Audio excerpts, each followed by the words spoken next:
We're going to look at it. So foul there on Indiana, on Hull there. But then that is a technical. That is a technical. Dead ball, contact technical. It's a little surprising to see so many of these happen in one game because... Oh, and I don't like the way Lexie Hull... It was more than just a foul. It was a statement. With the ball nowhere in sight, Chennedy Carter lowered her shoulder and slammed it into Caitlin Clark, sending the rookie crashing to the floor. There was no apology, just a string of obscenities. This wasn't a basketball play. It was a declaration of war, and it exposed a shocking truth simmering just beneath the surface of the WNBA. The league has a billion-dollar superstar on its hands, but officials and veteran players seem determined to let her get beat down. The question isn't just about one dirty play anymore. It's about whether the entire system is set up to watch her fail. Every time a game happens in the WNBA, somebody's getting abused, somebody getting beaten, somebody is getting hurt, man. Somebody is getting hurt every game in the WNBA, and they just fail to realize this, fail to have any protocols on stopping the nonsense, man. My goodness. There's an old unspoken rule in professional sports: veterans are supposed to test the rookies. A little extra physicality, a few hard-nosed plays, it's all part of the welcome to the league hazing ritual. But what's happening to Caitlin Clark feels different. It feels personal. From the moment she stepped onto a WNBA court, she's had a massive target on her back, and the physicality thrown her way seems less about testing her mettle and more about pure resentment. Is this really just a rookie initiation, or is it a league-wide jealousy trip, where established players are trying to punish the phenom who instantly overshadowed them all? The line between tough defense and blatant targeting has been crossed, and it was never more obvious than that moment with Chennedy Carter. The Indiana Fever's injury bug is getting into spooky territory. It seems like there's a new player every single day that's getting injured. Right now they have Caitlin Clark out, not sure if she will be returning this season. Sid Colson out with a season-ending ACL tear. Erin McDonald out with a season-ending fracture in her foot. Sophie Cunningham out with a season-ending MCL tear. And then just today, before the game, they announced that Chloe Bibby would be out with a knee injury, and basically they just said it's soreness and they're just playing it safe. Let's break down exactly what happened, because the context is everything. The Indiana Fever were inbounding the ball. Clark wasn't even involved in the play. She was waiting for the action to unfold on the other side of the court. That's when Carter, after a brief verbal exchange, delivered a cheap shot directly to Clark's side. The referee, standing just feet away, somehow ruled it a simple away-from-the-play foul. No flagrant, no review, just a slap on the wrist. Carter's response after the game was even more telling. When asked about the incident, she bluntly told reporters she wasn't answering any questions about Caitlin Clark. That refusal to even acknowledge the play wasn't just arrogance, it was an admission that there was nothing to defend. It took a full day of public outrage for the league office to step in and upgrade the foul to a flagrant one, proving the on-court officials either missed it or chose to ignore it. Lexie, did you come into tonight kind of expecting to play darn near the whole game just with the injury situation and then the personnel available? Damn, you played 37 minutes. I mean, you played a lot too, Kels. What did you play? 35. I mean, yeah, we're down people, so gotta suck it up, play a little tired a few minutes, and take in those timeouts as best we can. But yeah, I mean, we're down people, so everyone's got to do a little more. But this fire wasn't just started by Chennedy Carter, it was fanned by Clark's biggest rival, Angel Reese.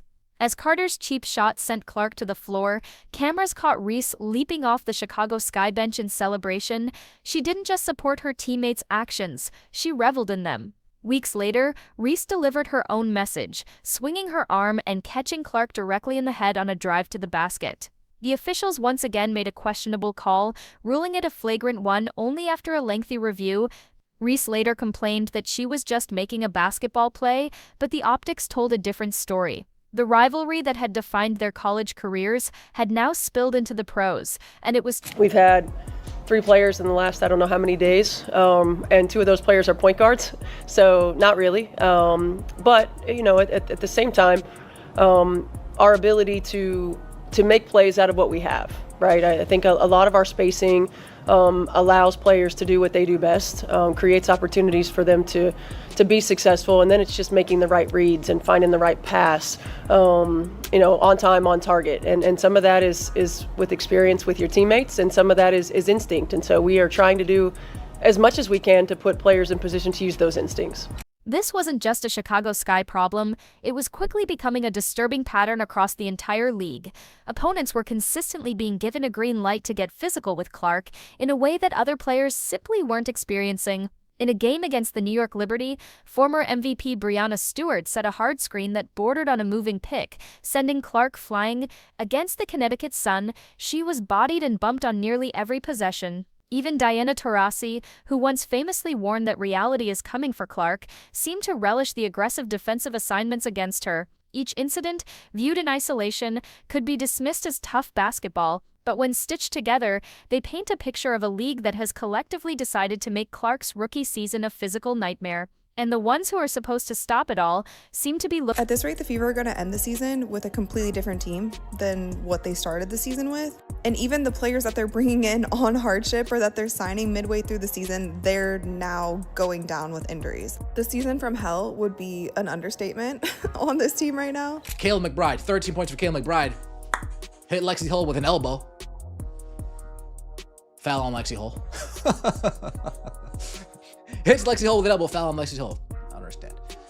The silence from the referees has been deafening. Game after game, Clark drives to the lane and gets hit with contact that would send any other star to the free throw line, but the whistles stay silent.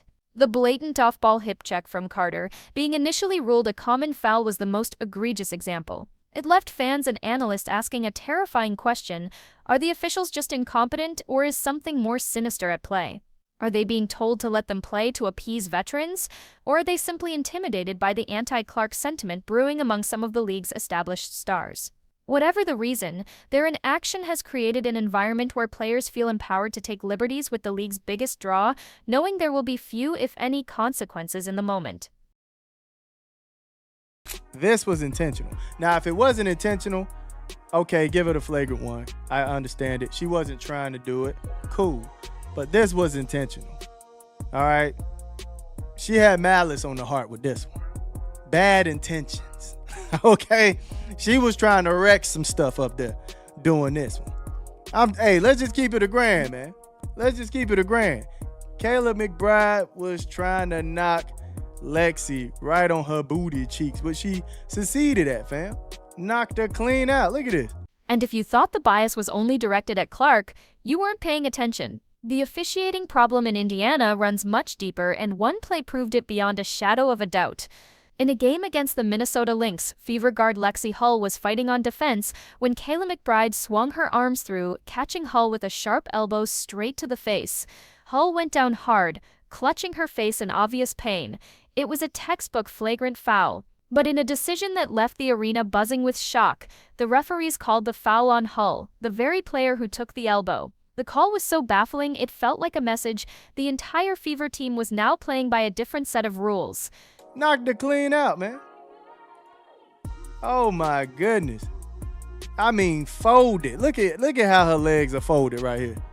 Come on, man. Knocking her clean out right here. That was bad intentions, dog. That was bad intentions. I don't care what anybody say, man. That was bad intentions, man. And the refs have to do something about it. You have to make sure that players don't feel comfortable getting out of pocket and doing things like this. This on-court abuse soon fueled an explosive conspiracy theory tied to one of the most stunning off-court decisions in recent sports history. Caitlin Clark being left off the U.S. Olympic basketball team. The official reason was a lack of experience, but many weren't buying it. Insiders began to whisper that veteran players on the committee didn't want Clark's star power to overshadow them in Paris. Suddenly, the physical targeting in the WNBA looked less like a series of random events and more like a coordinated effort to humble her. The theory suggested that the league's old guard was sending a message on and off the court. You may be the new face of the league, but you haven't earned our respect. The Olympic snub felt like the ultimate confirmation of that bitter reality.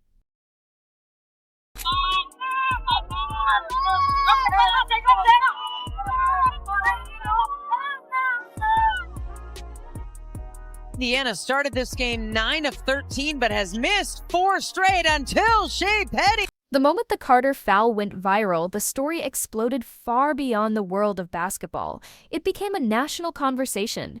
Media titans like Stephen A. Smith and Pat McAfee dedicated entire segments to it, blasting the WNBA for failing to protect its golden goose. Smith called the league's players petty, while McAfee accused them of professional jealousy. This wasn't just sports talk anymore, it was a debate about workplace dynamics, fairness, and how institutions handle a disruptive new talent. The WNBA was suddenly under a microscope, and the public backlash was immense. Millions of new fans, drawn in by the Caitlin Clark effect, were watching in horror, wondering why the league would allow its bright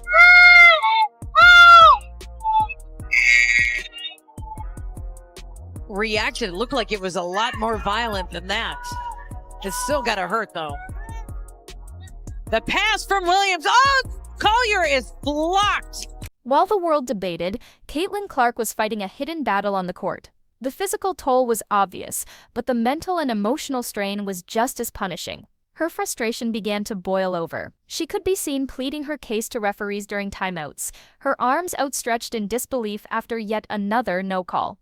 The constant pounding led to uncharacteristic technical fouls, as her composure finally started to crack under the weight of it all. This wasn't just about absorbing hits anymore, it was about the psychological warfare of feeling like you're playing against both the opposing team and the officials. Every game became a test of her willpower, forcing her to navigate a system that seemed tilted against her at every turn. Dribble. Carrington got a piece of it. Powers gets it back. Second attempt, up and in. And she's fouled. The basket, and then she's just fighting and battling for her shot. And this battle wasn't happening in a vacuum. While the world focused on the hits Clark was taking, a quiet catastrophe was unfolding around her. The Indiana Fever were being decimated by an avalanche of injuries that stripped the team down to its bones. Sophie Cunningham was declared out for the season with an MCL tear. Sydney Colson was lost to a torn ACL. Ari McDonald's season ended with a foot injury. The list was exhausting, destroying the very structure of Indiana's rotations. This wasn't just bad luck, it was a nightmare scenario. The constant physical play wasn't just wearing down Clark, it was taking a toll on a roster that had zero room for error, raising the stakes of every cheap shot she absorbed.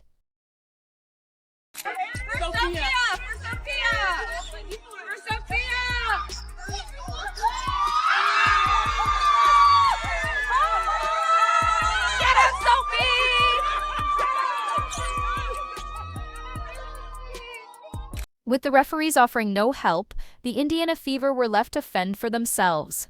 Clark's teammates started trying to take matters into their own hands. Aaliyah Boston, last year's Rookie of the Year, was seen getting in the face of opponents who got too aggressive with Clark. Coach Christy Sides, growing more and more exasperated, began using her post-game press conferences to publicly call out the officiating. "We're just going to have to send these clips into the league office," she said, her voice laced with frustration. But their efforts felt like trying to stop a tidal wave with a bucket. The Fever, a young and developing team, were simply outmatched, and their desperate attempts to protect this team needs Caitlin Clark to come back in the worst way. Not only if they want to save this, if they want to even play in mid to late September. This isn't a playoff team, what we're watching right now. This isn't a playoff team. This is a Kelsey Mitchell, please save us team. Kelsey Mitchell, we need 40 and 10, 40 points, 10 assists from you every night to be in the playoffs. We need a Herculean effort in the second half. We need Lexie Hull catching fire late in the fourth quarter and in overtime for this team to continue to stay in the playoffs. In the middle of this chaos, unlikely heroes were forced to emerge. With so many players sidelined, the weight of the franchise fell on the shoulders of Kelsey Mitchell and Lexie Hull. Mitchell did everything she could to drag the Fever into contention, pouring in 26 points in one game, fighting through traps and relentless defense. Hull, a player not typically relied on for heavy scoring, was forced to play a career-high 37 minutes one night, dropping 23 points out of pure necessity. These weren't luxury performances, they were acts of survival. While Clark battled the league's enforcers, her teammates were engaged in their own impossible fight, carrying a load that was never meant to be theirs. We got our best indication yet that Caitlin Clark is on her way back toward a return for the Indiana Fever. That's because she was seen participating in shoot-around before the Minnesota Lynx game. Now, that doesn't mean she's playing. She's still out for that game, and she hasn't returned to full practice yet, but she is back on the court with her teammates. This coming on the heels of Stephanie White saying she hopes that Clark would return to the lineup before the regular season is out, and that when you see her participating in practice, you will know she's on the way back. The team's desperation was so severe they resorted to patchwork fixes just to field a team. They signed players to hardship contracts, bodies brought in on the fly just to keep them afloat. Shea Petty had barely unpacked her bags before being thrown into the rotation. Odyssey Sims, battling her own injuries, was somehow expected to steady the ship. These weren't strategic roster moves, they were emergency measures. This created a group of players trying to build chemistry in real time while opponents exploited every weakness. They weren't just fighting the other team, they were fighting their own lack of cohesion stitched together with short-term replacements while their future hung in the balance. So you see Caitlin Clark, this video captured by Chloe Peterson at shoot-around. You can see Caitlin doing some work right there, just, warm-up work, back and forth on the court, but nonetheless on a basketball court. It's been a long time since we've seen Caitlin Clark on a basketball court. Certainly a long time since we've seen Caitlin Clark play basketball. Then there was a little bit more footage here, and you see Caitlin involved on the floor yet again, even handling the ball, working with her teammates. I mean, that's an important sign there to see her working with. Every single one of these factors, the targeting, the injuries, the bad calls, was amplified by the brutal reality of the playoff math. The Fever found themselves clinging to the 8th and final playoff spot by a thread. After one critical loss, they were just a single game ahead of the charging Los Angeles Sparks, with only a handful of games left to play. Their remaining schedule was a gauntlet, featuring matchups against Seattle, Golden State, and Chicago. There was no breathing room. Every defeat, every questionable whistle, every hard foul on Clark risked them dropping out of the playoff picture entirely. The desperation was palpable. The Fever didn't have time to wait for the league to save them. The WNBA is now at a dangerous tipping point. The league is experiencing unprecedented growth, with ticket sales, viewership, and merchandise revenue shattering records, all thanks to Caitlin Clark. But the constant narrative of her being targeted threatens to undo all of that progress. The league knows it has a problem. The quiet upgrading of Carter's foul from a common foul to a flagrant one was a clear act of damage control, an admission that they got it wrong. But it was a reactive move, not a proactive one. The WNBA is walking a tightrope. It needs to protect its main attraction without alienating the veteran players who feel their territory is being invaded. But if they don't act decisively, they risk sending a message that their league is a place where jealousy trumps talent. Through it all, Caitlin Clark continues to do what she does best, play basketball at an historic level. Despite the constant physicality, the questionable officiating, and the weight of a decimated roster, she is still putting up rookie numbers that rival some of the greatest to ever play the game. Her resilience is astonishing, but it begs a final crucial question. Is this trial by fire actually forging her into a tougher, more unstoppable force? Or will the league's failure to protect its brightest star eventually lead to injury, burnout, and the alienation of millions of new fans who came to see a generational talent, not a nightly brawl? The future of the WNBA may very well hang on that answer.